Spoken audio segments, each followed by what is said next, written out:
Pero bago tayo magpatuloy ay pakilike ang ating video. Ganun din ang subscribe button, pati na rin ang bell icon para lagi kayong updated sa mga parating ko pang mga uploads.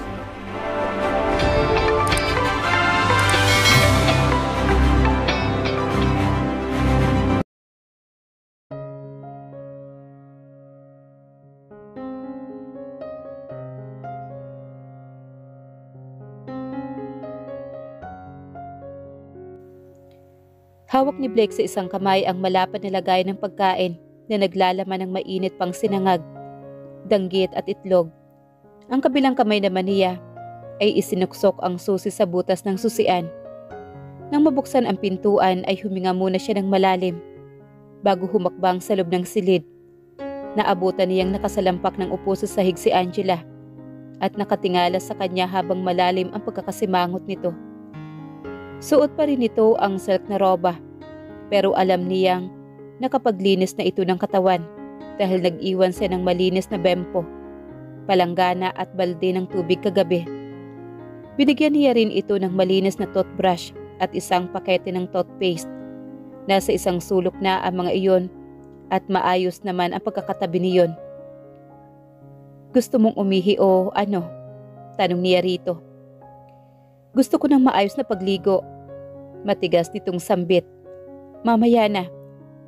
Tinapunan niya ng tingin ang dokumentong iniwan niya sa lamesa ng nakaraang gabi. Wala na iyon doon. Malamang na pinagpunit-punit na iyon ng dalaga. Well, he was not surprised. He was already half expecting to her to be exactly. Dahil alam niyang hindi ito sasang-ayon na lang agad sa gusto niyang mangyari. Pabor nga iyon sa kanya para hindi siya mapilitang palabasin na ito ng silid. Mas ligtas pa sa loob ng parola. Inilapag niya ang mga pagkain sa lamesa. "Mag-almusal ka na, Angela." Lumapit ito at naupo sa silya. Ikinagulat niya ang pagiging masunori nito. Tahimik nitong inabot ang kubyertos at sumubo ng sinangag. Tumas ang kilay niya, hindi niya inaasahan iyon. Akala niya ay pipilitin pa niya itong kumain. Ano kaya ang iniisip nito? Nakapagtataka. "May kanin ka sa gilid ng labi mo." Aniya, hindi ito umimik sa kanya. Itinas niya ang kamay para sana alisin iyon pero tinampal nito ang kamay niya. "Don't you dare." Bumuntong hininga siya. Nagalit ito. "Fine, I'm sorry." Nang maubos ni Angela ang mga inihanda niya, ay nakaramdam siya ng kasiyahan. Kinalap na niya ang mga plato at ibinalik sa lagayan. "Hanggang kailan mo ako ikukulong dito?" Kapag huway seryosong tanong ng dalaga sa kanya. Naibaba na niya ang mga pinagkainan nito sa ibabaw ng lamesa. "Until you sign the marriage contract?" "Ito?" Idiniin ito sa dibdib niya ang dokumento. "Congrats! We are now officially Mr. and Mrs. De Niro. So pwede na ba akong lumabas?" Napatanga naman siya. Did she just sign the contract? Hindi niya akalaing pipirma kaagad ito. Tumikhim naman siya.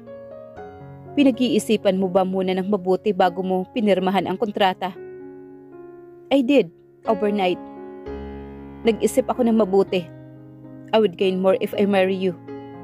So ito na, mag-asawa na tayo. At palabasin mo na ako." Tila nang hina siya na hindi niya mawari. Hindi niya napaghandaan ang mabilis na pagpayag ni Angela. He thought he would be able to keep her safe in the lighthouse for maybe a month. Para sana mahanap muna niya ang taong may masamang balak dito. Nagsalubong ang mga kilay ni Angela habang nakatingin sa kanya. "Hindi ka ba masaya? Nakuha mo na ang gusto mo. Huwag mo nga akong niloloko, Blake, ha? Ang sabi mo, makakalabas lang ako rito kapag pinirmahan ko na itong dokumentong ito at suot ko na ang singsing. Kaya akin na ang singsing. Nasaan na?" "Ha?" Tanging nasambit niya rito. Nagsalubong ang kilay nito. Inaakala nitong ang pananahimik niya ay dahil may iba siyang gusto. "Don't tell me. You want me first. Honeymoon nga pala dapat pagkatapos ng kasal, hindi ba? Sige." Hinubad nito ang silk na roba nito at hinila ang kamay niya. at marahan siyang itinulak sa kama. Napaupo siya sa kama. Lumuhod ito at binuksan ang pantalon niya saka ibinaba ang zipper. Kinubkob niya ang kamay nito. I don't want this, Angela. Please, stop it. Bakit nag-iinerte ka ngayon? Gusto mo to, di ba? Iwinasiwas nito ang kamay niya at hinila pababa ang kanyang pantalon, saka boxer shorts. Hinawakan nito ang pagkalalaki niya. Matigas na iyon. Pero paano ba niya sisitahin ang katawan na kusang nagiinit? Palagi na ay marupok siya sa init na nagmumula sa katawan ng dalaga. Napaungol siya kasabay ng pagtiim ng kanyang mga bagang. Hindi niya napaghandaan ang biglang pagbaba ng mga labi nito. Angela, banggit niya sa pangalan ng asawa. Tumingala sa kanya ang asawa. Pinahid nito ang mga labi nito. Nagiinit maging ang kaibuturan ng dibdib niya. You are my wife now, Angela. You are finally mine. Hindi nagsalita si Angela. Tumayo ito at inalis ang bra nito. Humawak ito sa magkabilang balikat niya habang inaayos ang sarili paupo sa kanyang kandungan. Put in, utos nito sa kanya. Hinawakan niya ang tainga nito. You are driving me insane, Angela.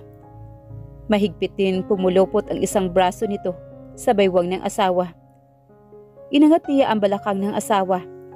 Sabay pa silang napasinghap nang maghugpong ang kanilang mga katawan. Ang alam lang niya ay masarap ang pag-iisa ng katawan nila ng kanyang asawa. Nakapikit ito habang itinataas baba ang katawan. Mariin niyang pinaglapat ang mga katawan nila nang sumabog ang similya nito. Aminado siyang noong ginawa nila ito ay nagsinungaling siya. Sigurado siyang wala silang mabubuo noong nakaraan.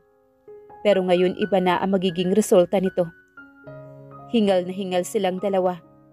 Hinawi niya ang paggilid ng buhok ng asawa at sinipsip ang balat sa balikat nito na nagpadaing kay Angela.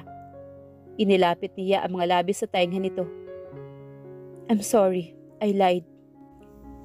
Marasa na patingin sa kanya si Angela. What? I lied about asking you to stay for only half a year. I will never let you go, Angela. Not even after 6 months. Ilang daang beses nang naitirik pataas ni Angela ang bola ng mga mata. Kada mapapasulyap siya sa mainit na kamay ni Blake na nakapulupot sa palapulsuhan niya. Ang sabi nito ay palalabasin siya ng kwarto. Oras na permahan niya ang dokumentong magtatalaga sa kanya bilang legal nitong asawa. There was no other option but to sign the marriage contract. Hindi na niya gustong palawigin ang pagkakakulong niya sa lighthouse. Kaya pinirmahan niya iyon. Naisip niya na siya lang din ang mahihirapan kapag patuloy siya nagmatigas. Isa pa, iko-contest niya ang validity ng kasal nila oras na makaalis siya sa lugar na iyon. Akala niya ay malaya na siyang makakalabas pero dinaig pa niya ngayon ang naka-under strict monitoring. He was exaggeratedly attentive. Halos hindi nito ibinabaling sa ibang dako ang mga mata nito. Akala ko ba kapag pumayag akong permahan ang dokumento, ay malaya na akong makakalabas. Itinaas niya ang kamay na hawak nito. Ano to? Will you seriously cling to me the whole day? Siguro. Why? Oh my God. Ungol niya sabay hilot sa sentido niya. Sumasakit ang ulo niya kay Blake. Bakit mo ba ito ginagawa? You really think I'm stupid? Akala mo ba hindi ko maiisip ang tumatakbo riyan sa utak mo? Oh, I'm sorry, honey. Pero nagpakasal ka sa sobrang possessive na lalaki. Hindi ko hahayaang mawala sa paningin ko ang asawa ko. Lalo na kapag gustong hamunin ng napakagandang asawa ang validity ng kasal namin. Malalim siyang huminga at bumaling ulit dito. I need to pee. Bagot niyang pag-iiba sa usapan. Tumayo ito at hinila rin siya patayo. Okay, let's go. Namilog ang mga mata niya. Hoy, teka lang ano? Plano mo bang samahan ako hanggang banyo? I don't see anything wrong with that. May gusto ka pa bang itago sa akin? Nakita ko na naman lahat sa'yo ah. Namula ang buong mukha niya. Utang na loob, Blake. Nakakainis ka na talaga. Matiim siyang tinitigan sa mga mata ng lalaki. Okay. Halika rito. Hinila siya nito patungo sa baol. Binuksan nito iyon at kumuha ng itim na korbata. Walang ano-ano'y itinali nito sa palapulsuhan niya iyon. Ang kabilang dulo naman ay hawak nito. Huwag mong sabihing sapat na ang haba nito para makaihi ka ng maayos sa loob ng banyo. Aabangan lang kita sa pintuan. Baliw ka ba? Iihi ka ba o magrereklamo buong araw? Napahawak siya sa pantog niya. Kailangan na talaga niya magbanyo. Sige na, bilisan mo. Dalhin mo na ako sa banyo. Binuksan nito ang pintuan. Dumaan sila sa makitid na hagdanan upang makababa sila. Pagkatapos ay dinala siya nito sa malaking bahay na katabi lang ng lighthouse. Bangin nga ang gilid ng lighthouse. Sa ilalim ay mabatong karagatan. Wala bang CR sa loob ng lighthouse? Meron naman, pero nagkaproblema sa tubo. Hindi pa napapaayos hanggang sa ngayon. Itong bahay kanino to? Pag-uusisa niya sa kawalan na masabi. The house was huge. Hindi birong laki iyon. Amin din. Binuksan nito ang pintuan at iginiya siya patungong banyo. Talagang tatayo ka rito sa labas ng banyo? While still holding this necktie? Yes. Malapit naman ang inodoro dito sa pintuan. Bahala ka na nga. Pagkapasok niya ng banyo ay nagulat siya. Sobrang lapit nga ng inodoro sa pintuan. Blake? Nagkamali lang ba ng pagpwesto sa toilet bowl? Sobrang lapit naman yata sa pinto. Takang tanong naman niya. Malimit kasing gamitin niya ng papa. Siya ang may gusto niyan. Payak nitong tugon. Oh. Pagkalabas niya ng banyo ay dinala siya ni Blake sa kusina. I'll prepare something for you. Makakapagluto ka ba ng maayos kung hawak-hawak mo ang korbata? Sana nito ay makuha niya ito. Ang gusto niyang iparating dito ay ang kalasinan nito ang pagkakatali sa isang kamay niya. Kaya naman niyang alisin iyon pero sigurado siyang ibabalik pa rin iyon sa kanya ni Blake. Whatever happened to his head, para itong siraulo. I can cook perfectly while holding this. Itinaas nito ang korbata. Sakto naman na may pumasok na matandang babae sa likurang pintuan ng kusina. Automatikong dumako sa palapulsuhan niya ang mga mata nito. This was her chance to escape. Ibinuka niya ang bibig para humingi ng saklolo. Pero mabilis na halik sa labi ang ginawa ni Blake sa kanya. The purpose of the kiss was to shut her up.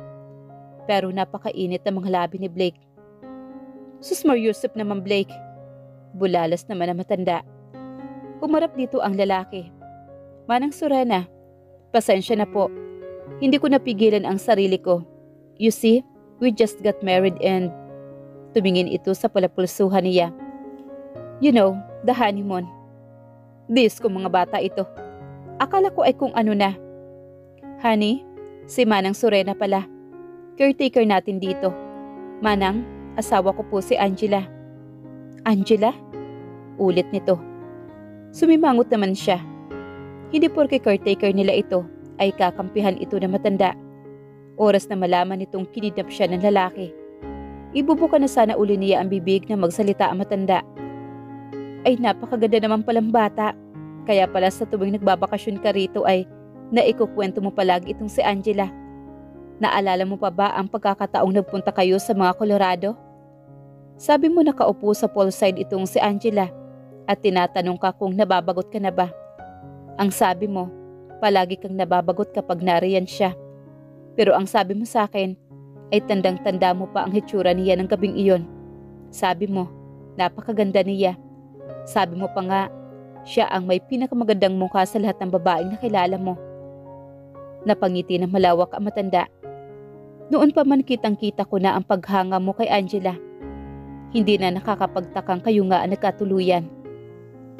Marahas na napalingon naman si Angela kay Blake. Namumula naman ang mukha ni Blake.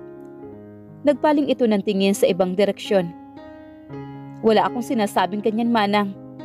Pagkakaila naman ni Blake. Sus, nakalimutan mo na ba? Manang, doon na po muna kami sa lighthouse. Maaari mo ba kaming ipagluto? Tahasan nitong iniliko ang paksa. Makahulugan lang ng ngumiti ang matanda. Hala sige, ako na ang bahala rito. Halos magkandatapilok siya sa bilis ng mga hakbang ni Blake pabalik ng lighthouse. Lalo na nang nasa hagdanan na sila paakyat. She pulled back, holding a necktie. Teka naman, masusubsob ako sa ginagawa mo eh. Bakit ba nagmamadali ka riyan? May lakad ka ba? Reklamo naman niya. Lumingon naman ito sa kanya pero sadyang iniiwasang magtagpo ang mga mata nila. Pulang-pula rin kasi ang mukha nito.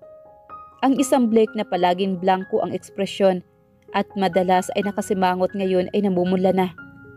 Sandali nga, nagbablush ka ba? Tumawa naman siya. Sabi ko na eh, noon pa man gandang-ganda ka na talaga sa akin. May gusto ka na sa akin noon pa no? Nonsense. Nagsasalubong ang malalago nitong kilay. Malaki ang naging ngiti niya.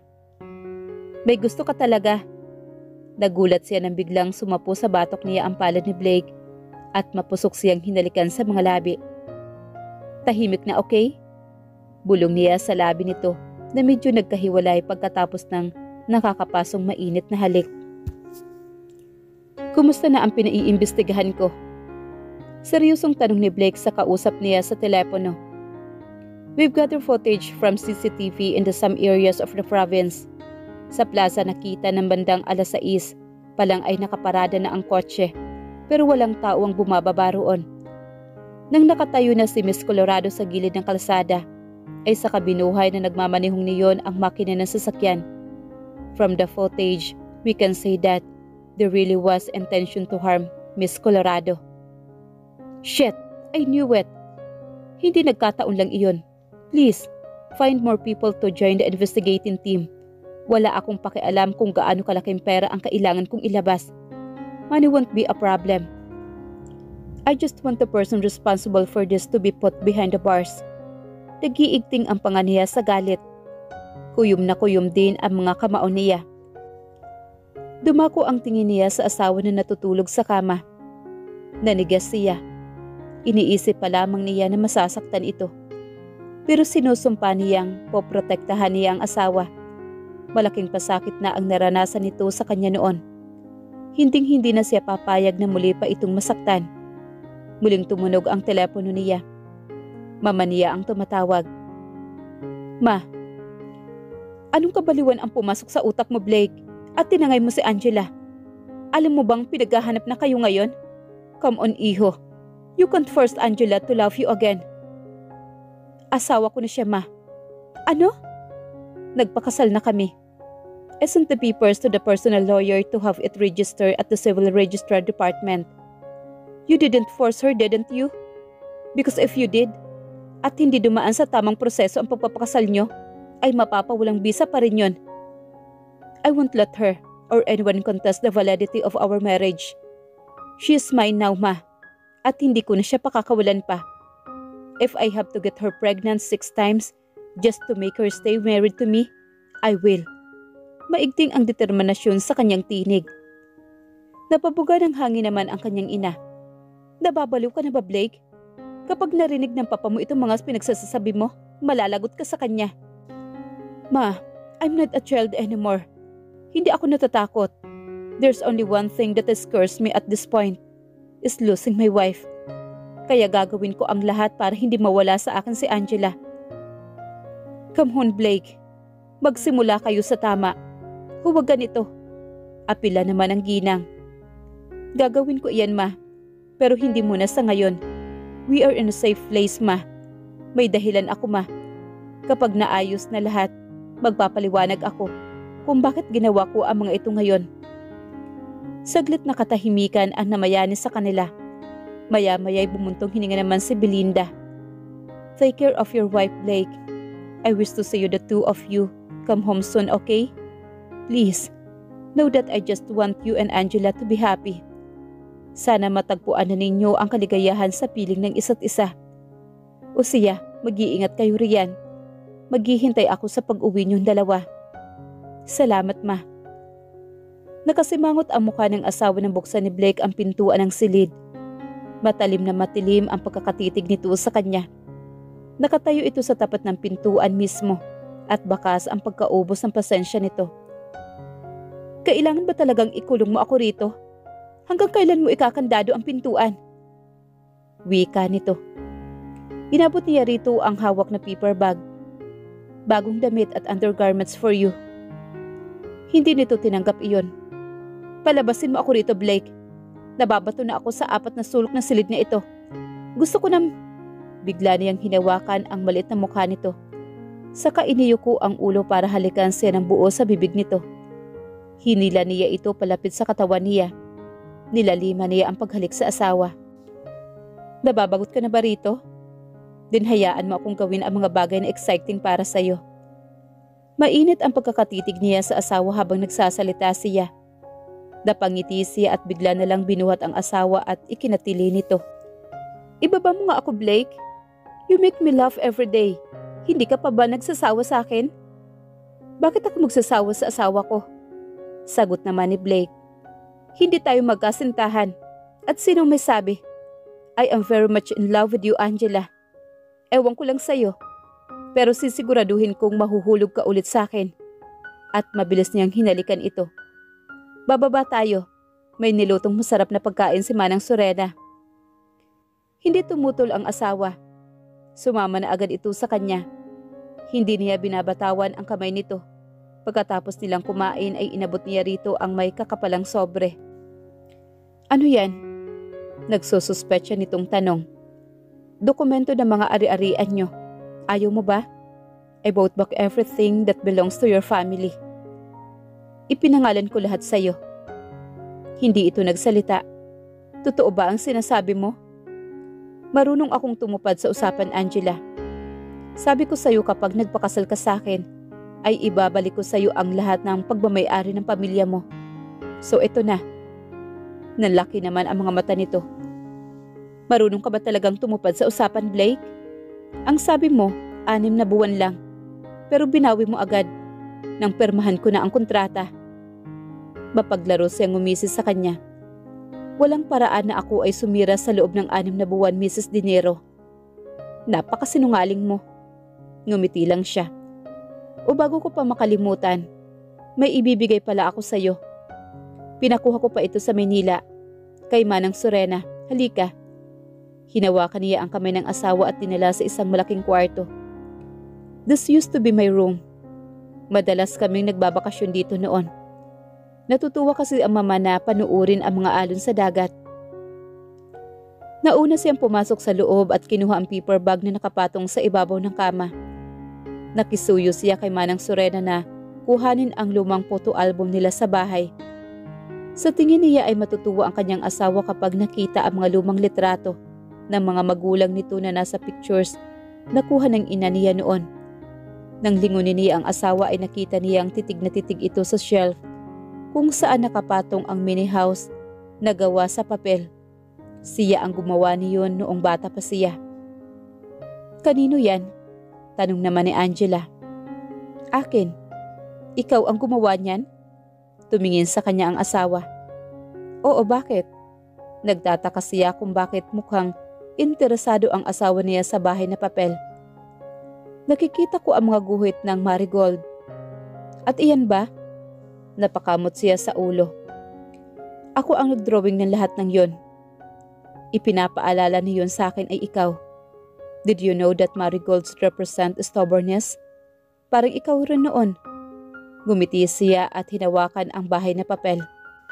Marami akong ginawa noon katulad ng cats, puppies, birds, swan and... Swans? Oo, tulad ng ginawa ni Rowald para sa'yo. Ibinigay mo ba sa kanya ang isa sa iyong mga papel na mga guhit ng marigold? Umiling-iling naman siya. Hindi. Bakit ako? Natahimik naman si Angela. Ang paper swan na ibinigay sa akin ni Rowald ay may guhit ng marigold sa bandang ilalim. Siya naman ang natahimik. Noon pa man ay nanunood na sa akin si Rowald kung paano gumawa niyon. Pero noon pa man hindi ko siya nakitaan ng interes na gumawa ng kahit anong gawa sa papel. He said it was a waste of time. Nagulat nga ako na mayroon pala siyang ibinigay na paper swan sa'yo. But if I has the drawing of marigold then, ikaw ang gumawa nun. She concluded. Maybe, kapag may gusto siyang hingin noon, ibinibigay ko naman, and he asked a few paper object from me before. Humugot ng hangin si Angela at pinuno ang dibdib. Ang isang bagay pala na iniingatan ko dahil akala ko ay galing kay Rowald ay galing pa rin pala sa'yo. I could never get away from you, could I?